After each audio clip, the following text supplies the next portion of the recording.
జ్వరాలతో ఖమ్మం జిల్లా మంచం పట్టింది. గ్రామాలకు గ్రామాలే జ్వరాలతో అల్లాడిపోతున్నాయి.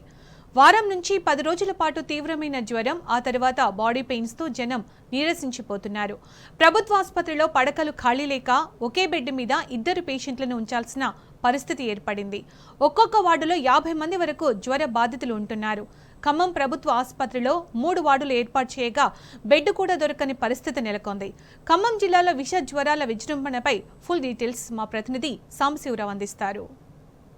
భద్రాద్రి కొత్తగూడెం జిల్లాను జ్వరాలు పట్టి పీడిస్తున్నాయి. వైరల్ ఫీవర్తో ప్రజలు మంచానికి పరిమితమైనటువంటి పరిస్థితి. గ్రామాలకు గ్రామాలే విష జ్వరాలు ప్రబలినటువంటి పరిస్థితి కనిపిస్తుంది. గత కొద్ది రోజులుగా దాదాపు 40 నుంచి 45 రోజులుగా గ్రామాలలో ఇదే పరిస్థితి నెలకొని ఉంది. ఒక్కొక్క గ్రామంలో 10 నుంచి 15, 20 మంది కూడా జ్వరం బారిన పడిన పరిస్థితి ఉంది. ఒక కుటుంబంలో 4 ఉంటే 4ని కూడా జ్వరం పీడిస్తున్నటువంటి పరిస్థితి ఉంటుంది. ఖమ్మం జిల్లా ప్రధాన ఆసుపత్రిలో మనం ఉన్నాం. ఈ జిల్లా ప్రధాన ఆసుపత్రిలో చూస్తే అన్ని బెడ్లలో కూడా 3 వార్డులు ఏర్పడిచారు. ఇవాళ ఫీమేల్ వార్డులో దాదాపు 46 మంది ఇన్పేషెంట్లు ఉన్నారు. జ్వరానికి సంబంధించినటువంటి వాళ్ళు ఒక 15 మందిని ఇవాళ డిశ్చార్జ్ చేసినట్లుగా చెప్తా ఉన్నారు. అట్లాగే మెయిల్ వార్డులో దాదాపు 52 మందికి పైగా అడ్మిషన్ పేషెంట్స్ ఉంటే ఒక 40 పేషెంట్లను డిశ్చార్జ్ చేసినట్టుగా చెప్తున్నారు. ఒక పట్టాన తగ్గడం లేదు. వస్తే కనుక 5 నుంచి 7 రోజుల పాటు విపరీతమైన జ్వరం, సాయంత్రం ఉదయం రాత్రి అనే తేడా లేకుండా విపరీతమైన జ్వరం వస్తుంది. ఆ తర్వాత జ్వరం తగ్గింది అనుకున్న తర్వాత కూడా వారం నుంచి 15 రోజుల పాటు ఈ నొప్పులు కానీ జ్వరానికి సంబంధించినటువంటి నీరసం ఉండి కూడా వాళ్ళు బయటికి పోలేని పరిస్థితి కనిపిస్తుంది. ముఖ్యంగా ప్రభుత్వ ఆసుపత్రిని ఆశ్రయించే వాళ్ళంతా కూడా పేదలు, కూలీనాలు చేసుకునేటువంటి వాళ్ళు ఉంటారు.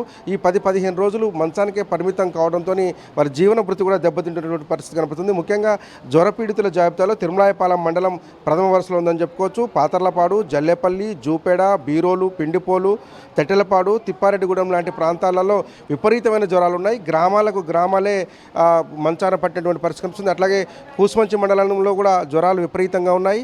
దాంతోపాటు కొండపల్లి సంబంధించినటువంటి ప్రాంతంలో కొంత, ముదిగొండకు సంబంధించినటువంటి గ్రామాల్లో కొంత, వైరాల్లో కూడా వైరల్ ఫీవర్స్ ప్రబలుతున్నాయి. మనతో పాటు గత 10 రోజులుగా జ్వరం బారిన పడినటువంటి ఒక పేషెంట్ ఉన్నాడు. ఆయన అడుగుదాం, మీకు ఎప్పటి నుంచి జ్వరం వస్తుందండి, అసలు ఎట్లా ఉంది ఇప్పుడు మీ పరిస్థితి? నేను వచ్చి 5 రోజులు సార్, ఇంటికాడ చూపించుకుంటే 10 రోజులు తగ్గలేదు. ఇక్కడికి వచ్చినాక డాక్టర్ గారు బాగానే చూశారు. ఫెర్టిలైజర్స్ నేను వచ్చేటప్పుడు నాకు 50,200 ఉన్నాయి. ఇక్కడికి వచ్చిన తర్వాత 80,000కి వచ్చి. అసలు ఏంటి ఇప్పుడు జ్వరం వస్తే ఎట్లా ఉంటుంది ఒంట్లో మీకు? స్టార్టింగ్ ఇంటికాడ ఉన్నప్పుడు కాళ్ళు, చేతులు మొత్తం, కీళ్ళు మొత్తం నొప్పులు. ఇక్కడికి వచ్చినాకనే తగ్గింది నాకైతే. ఎన్ని రోజులు అయింది మొత్తం మీద ఇప్పుడు ఈ ఇంటికాడ కానీ ఇక్కడ కానీ ఇంట్లో ఉండబట్టి? ఇంటికాడ అయితే 10 రోజులు సార్, ఇక్కడికి వచ్చి ఇక్కడికి 5వ రోజు. కొద్దిగా నొప్పులు ఉన్నాయి, ఇంకా నొప్పులు తగ్గిపోయింది. ఎట్లా బాబాయ్, మీ ఊర్లో ఎట్లున్నాయి జ్వరాలు, ఎట్లున్నాయి మీ దగ్గర? మా కాడ జ్వరాలు బాగానే వస్తున్నాయండి. నాయిలగొండ, చింతకాని మండలం నాయిలగొండ. మా అబ్బాయి కూడా నాయిలగొండ. అయితే ప్రతి ఒక్కరికి కీళ్ళ నొప్పులు, మోకాలు నొప్పులు, జ్వరాలు ఈ నడుతున్నాయి. అంటే మాకు ఆరోగ్యం బాగానే ఉందిలే, మాకు ఆరోగ్యం బాగానే ఉంది. కానీ ఉండేవాళ్ళకి ఉన్నట్టుకుంది. అడగగానే కూడా డాక్టర్లు స్పందిస్తూనే ఉన్నారు. ఒక్కొక్క గ్రామానికి సంబంధించి 10-15 మంది జ్వరాన పడుతున్నారు. ముఖ్యంగా చికెన్ గున్యా, ప్రాణాంతకరమైనటువంటి డెంగీ కేసులు కూడా బాగా పెరుగుతున్నాయి.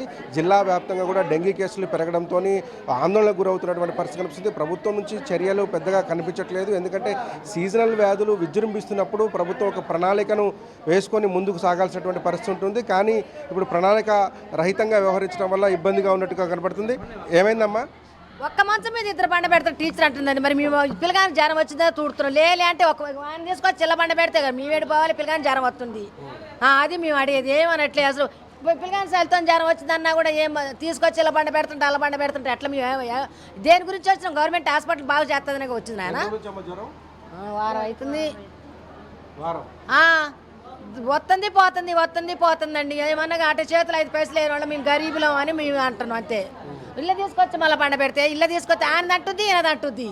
ఏది ఒకరికి ఆనిచ్చుకోకుండా పండుతారు హాస్పిటల్లో. డబ్బులు ఇవ్వమంటుంది. ఇక్కడ పై పెట్టినా 200 ఇవ్వాలంట. వాళ్ళకి ఏదైనా చేసినా డబ్బులు ఇవ్వాలంట. గవర్నమెంట్ హాస్పిటల్ వచ్చినా కానీ డబ్బులు ఉంటే ప్రైవేట్కి వెళ్తారు.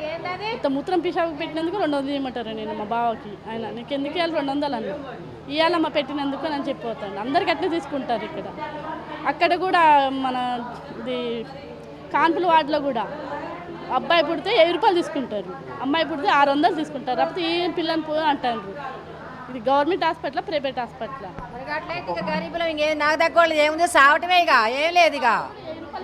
ఇప్పుడు 6 రోజులు అవుతుంది పిల్లగానికి ఏమన్నా తగ్గని కూడా తగ్గట్లేదు. ఏం చేయుడు, బయటకు పోదామంటే ఏం లేదు, తండ్రి తాగిపోతాడు, ఎట్లా చెప్పు. ఇప్పుడు మా బాబానే కాదండి, 2 పూటలు రావాలి, ఉదయం నైట్ కూడా డాక్టర్ గారు.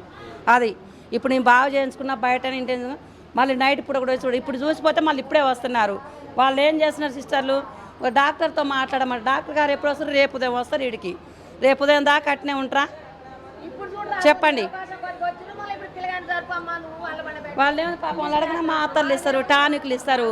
మళ్ళీ రేపు సార్ వచ్చి చూస్తే ఆ సార్ ఇచ్చిన రక్త పరీక్షలు చేయించుకుంటారు. ఈ లోపల ఇక పేషెంట్లకు ఏమైనా ఏది లేదు ఇక.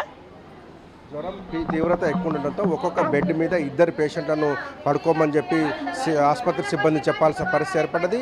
ఒక మంచం మీద 2 ఎలా పడుకుంటారని కూడా ఈ రోగులు ప్రశ్నిస్తున్నారు. ముఖ్యంగా వైరల్ ఫీవర్స్ ఏదైతే చికెన్ గున్యా కావచ్చు, దానికి విష జ్వరాలు కావచ్చు, అట్లాగే డెంగ్యూ కేసులు కావచ్చు విపరీతంగా పెరుగుతున్నటువంటి నేపథ్యంలో జిల్లా వ్యాప్తంగా హై అలర్ట్ ప్రకటించాల్సినటువంటి సందర్భం ఉన్నప్పటికీ కూడా కేవలం ఇప్పటివరకు ఎలాంటి చర్యలు తీసుకున్న దాఖలాలు 1-2 ఒక రివ్యూలు నిర్వహించి వదిలేశారు. కానీ దానికి తీసుకోవాల్సినటువంటి మౌలిక వసతులు తీసుకోలేదు. ముఖ్యంగా గ్రామాలలో పారిశుద్ధ్య పనులు పూర్తి స్థాయిలో నిలిచిపోయాయి.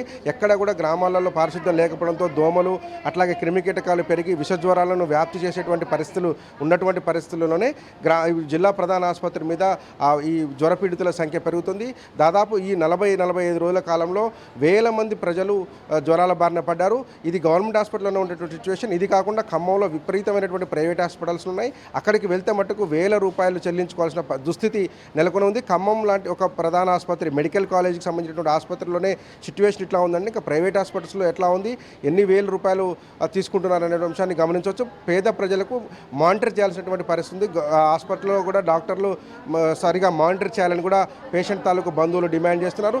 చాలా పెద్ద ఎత్తున పేషెంట్ వస్తున్నారు. ఒక్కొక్క రోజు 40 మంది డిశ్చార్జు, 50 నుంచి 60 మంది ఇన్ పేషెంట్ ఉన్నారంటే అర్థం చేసుకోవచ్చు. 3 వార్డులను పెట్టి మానిటర్ చేసినా కానీ బెడ్లు సరిపోలేని పరిస్థితి కనిపిస్తుంది. ఒక్కొక్క బెడ్ మీద 2 పడుకోమని రిక్వెస్ట్ చేయాల్సిన పరిస్థితి హాస్పిటల్ సిబ్బందికి ఉంది. ఇది ఖమ్మం జిల్లాకు సంబంధించినటువంటి జ్వరాలకు సంబంధించిన అప్డేట్. వీడియో జర్నలిస్ట్ నాగరాజుతో సాంబశివరావు, టీ న్యూస్, ఖమ్మం ప్రధాన ఆసుపత్రి నుంచి.